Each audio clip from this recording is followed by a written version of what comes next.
Hey guys, it's Kathy from Bake Life. We're here today to make our sourdough bread. Now, we've talked a little bit about the starter. I'll give you some directions down below on how to do it. And you're gonna get this amazing, crusty, crunchy outside, and then the inside's gonna be super fluffy and full of nice holes, which is what you want. So it's gonna be a light and fluffy dough. Really excited to show you guys. Let's get started. So we've got our starter. We'll do a little test. Hey, we're gonna do the sourdough test in water. So we're gonna take a tablespoon of the sourdough, which you see is our starter, which is nice and bubbly. And we're gonna just drop it into the water. Now the key here is if it floats, which you see it's floating, that we're good. We're good to go. So our starter is ready to go.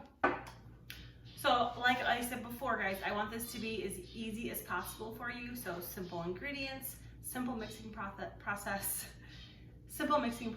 everything ready to go. All right, so we're gonna basically take all of our ingredients, dump it in a bowl, and go from there. So we're gonna start with 3/4 cup of our starter. So I've got my measuring cup. We're just gonna spoon it in. Or maybe we'll just pour it in. So you got our pouring measuring cup. You see that? Beautiful. All right, so we're putting our starter in. And like I always, when I make any kind of bread, I always put all the liquids in the bottom. Right, we do our liquids.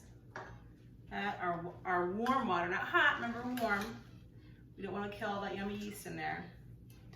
And then we're gonna put our flour. Of course, you know I measured it all out already.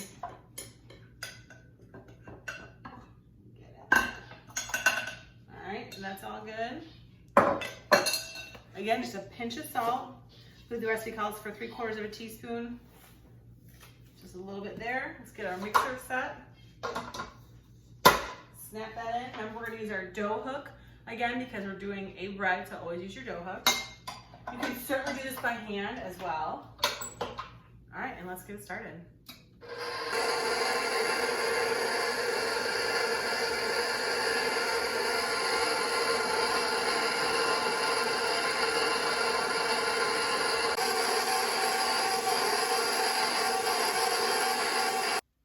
Okay, so if you're doing this by hand, you want to go about 8 to 10 minutes.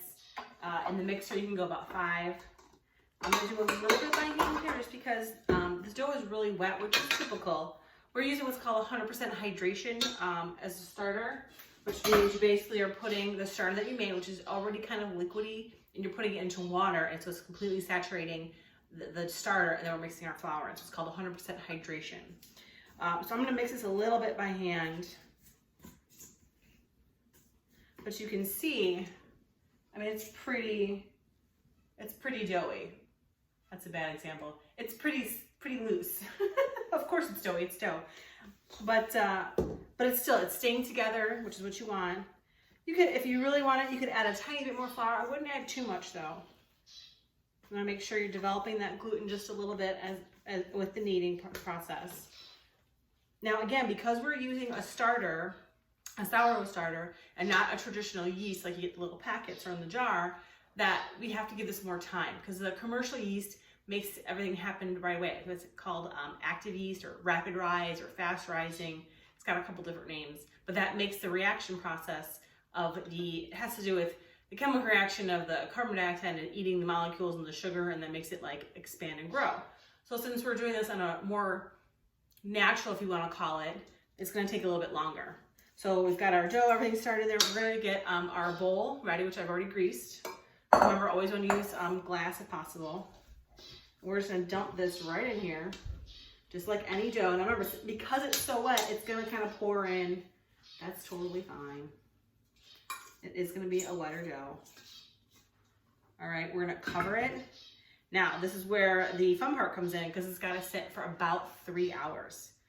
Depending on your bread, your dough, your starter, how old it is, the conditions in your kitchen, if it's humid outside. That's why I waited a few days because it was raining for the last few days.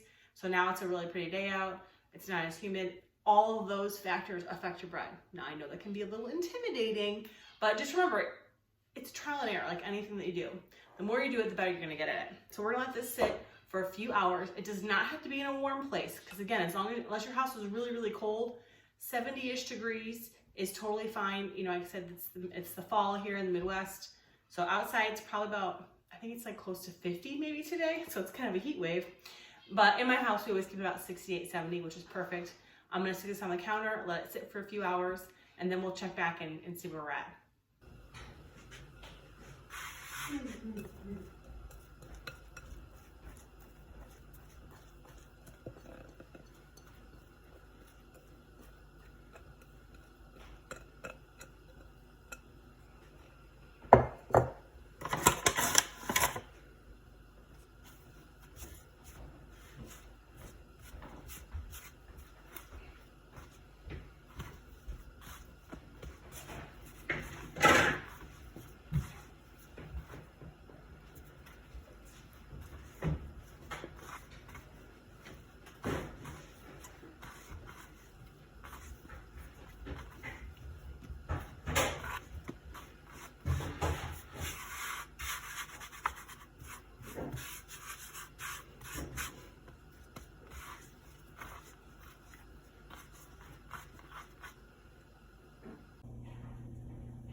Ooh.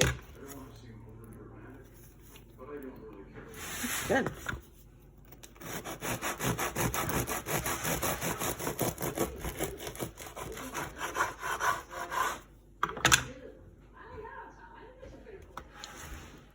Some nice foliage.